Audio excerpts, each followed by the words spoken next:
Hi, everybody. Welcome to the Astrology Chat for October 4th, 2023. So today is pretty interesting, and so are the next few days. So the keys are going to be to allow yourself to be observant about what you're realizing about yourself and about your past, allowing yourself to make plans and take some action around the changes that you want to make to get away from your past habits, to get away from connections or ideas or understandings that no longer serve you. But try to avoid being aggressive or passive aggressive about it. You can make changes without it being hostile. And maybe if you have those hard conversations, it won't be a total end, but amicable shift in understanding and dynamics. And I say this because we have the moon in Gemini. The moon in Gemini is about brothers and sisters, short distance travels, communication, your mind, and how you're thinking. And Mercury is pretty active today.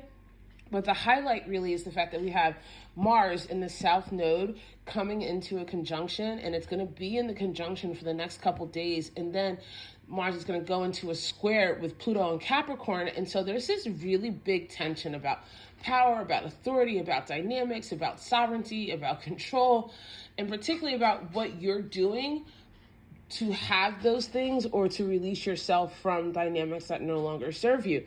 And so it's a bit of a touch and go energy over the next few days. Don't shy from it, but also don't use this energy as an excuse just to blow up, right? You didn't get to whatever situation that you want to change now in a day. And it's not necessarily going to change in a day, but you do have the power and the authority to change it. And this is even more intensified by the fact that Mars is also making an opposition to the North Node. And so you want to make these changes, you want to make these actions, you want to go towards who you really are and what you are striving to do. And there's a space in between. There's some type of friction between this. As I always remind you, friction is an opportunity to learn, to grow, and to expand. It does not have to be all or nothing. It doesn't also have to be the end of the world. We do have Mercury in a kind of tense energy with Jupiter as well. And so, again, there's this conflict between like your higher goals, your long distance goal, your higher philosophies, and where your mind is at right now. And today is the last day that Mercury is going to be in Virgo. It moves into Libra at 8:08 p.m. this evening. And so there's a lot of shifting happening, right? Your Mercury is moving from like just organizing and being very internal, like, okay, this is how I'm running my system. And then when Mercury moves into Libra, this is about how you're working those systems out with other people, how you're finding balance in partnership, where you're realizing that there isn't balance in partnership in your communication. And this is where all information is good information, even if you don't like it.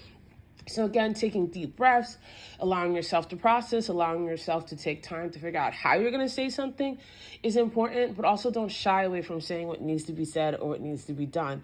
We do have the moon in a sextile to the North Node, and so this helps you figure out what to do, right? There's also a sextile to Chiron that's going to make you able to kind of see a way towards your healing, even if it's not a direct line. It's a little wonky energy, right? This is still the moon in a mutable sign with the sun in a mutable sign. So things are not just static, even though there is this hard line tension at the bottom. So be kind and be flexible.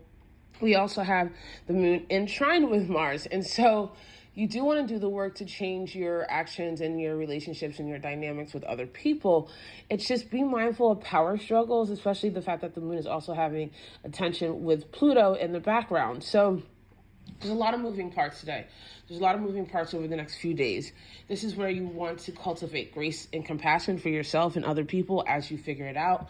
Take it one step at a time. Don't shy from what you know you need to do, but still do what you need to do in a way that is loving and not necessarily rooted in anger or pain or resentment. At the same time, acknowledge that you have those things and that there are incidences and experience from your past that you need to allow yourself to change and to heal and to be aware of. But again, change and friction doesn't have to be something that is horrible and aggressive. It can be something that is mindful and intentional. I love you guys so much, and I'll see you tomorrow.